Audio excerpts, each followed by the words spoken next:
महाराष्ट्र राज्य सरकारने लाडकी बहीण योजना सुरू केली। लाडक्या बहिणींना 17 हप्ते पोहोचले, मात्र 58,000 लाडक्या बहिणींना 18वा हप्ता अद्यापही पोहोचला नाही। केवायसी केल्यानंतरही 58,000 लाडक्या बहिणींची मदत थांबली आहे। याचा अहवाल राज्य शासनाचा महिला व बालकल्याण विभागाने यवतमाळला पाठविला। या अहवालानुसार गृह चौकशी करण्याचे आदेश अंगणवाडी ताईंना देण्यात येणार आहेत।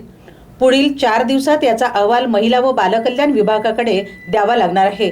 त्यानंतरच 58,000 लाडक्या बहिणी पात्र की अपात्र हे ठरणार आहेत। यवतमाळ जिल्ह्यातील 6,19,000 महिला लाडकी बहीण योजनेसाठी पात्र होत्या। त्यांच्या खात्यात 17 हप्ते जमा झाले, मात्र 18वा हप्ता 58,000 महिलांच्या खात्यात वळता झाला नाही।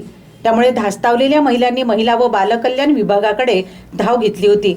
आपण रोजमजुरी करीत असतानाही आपले नाव यादीत नसल्याने पुन्हा केवायसी करण्याची लाडक्या बहिणींची मागणी होती। मुदत संपल्याने या लाडक्या बहिणींना कुठल्याच हालचाली करता येत नव्हत्या। या संदर्भात महिला व बालविकास मंत्रालयाने सुधारित आदेश काढले आहेत।